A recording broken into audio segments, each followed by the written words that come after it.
Unit conversion. Generally in civil engineering we mostly use foot, inch, centimeter, meter, millimeter.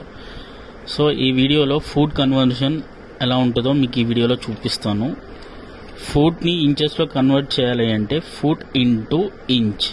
Inches అనేవి 12. So ఒక ఫూట్కి 12 inches ఉంటాయి. So for example foot equal to 5 అనుకుంటే 5 into 12 so 60 inches. Second example తీసుకుందాం. Foot value 8 అనుకుంటున్నాను. 8 into 12 so 96 inches. ఇప్పుడు మనం ఫూట్ని సెంటీమీటర్స్లో ఎలా కన్వర్ట్ చేయాలో చూపిస్తాను. So foot value into centimetres. Centimetres equal to 30.48.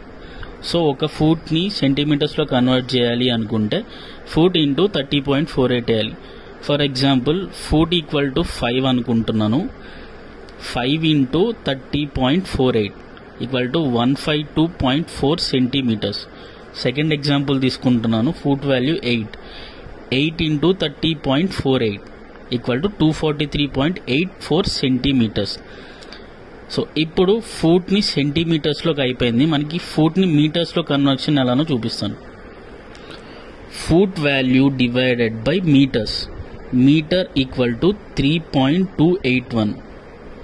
So for example ఈ ఫూట్ వాల్యూ మళ్ళీ 5 కన్సిడర్ చేసుకుంటే 5 divided by 3.281 equal to 1.5 metres వస్తుంది. సెకండ్ ఎగ్జాంపుల్ కింద మళ్ళీ ఫూట్ వాల్యూ 8 తీసుకుంటే 8 divided by 3.281 that equal to 2.4 metres. మనకి ఇప్పుడు ఇంచ్ అయిపోయింది, సెంటీమీటర్స్ అయిపోయింది, మీటర్స్ అయిపోయింది, మిగిలిపోయింది మిల్లీమీటర్స్. సో ఫూట్ని మిల్లీమీటర్స్లో కన్వర్ట్ చేయడానికి ఫూట్ ఇంటూ మిల్లీమీటర్. ఎంఎం ఇక్కడ వచ్చి 304.8. ఫర్ ఎగ్జాంపుల్ ఫూట్ మళ్ళీ 5గా తీసుకుంటే 5 ఇంటూ 304.8 ఈక్వల్ టు 1524 mm. అదే ఎగ్జాంపుల్ 8 అనుకుంటే 8 ఇంటూ 304.8 2438 mm.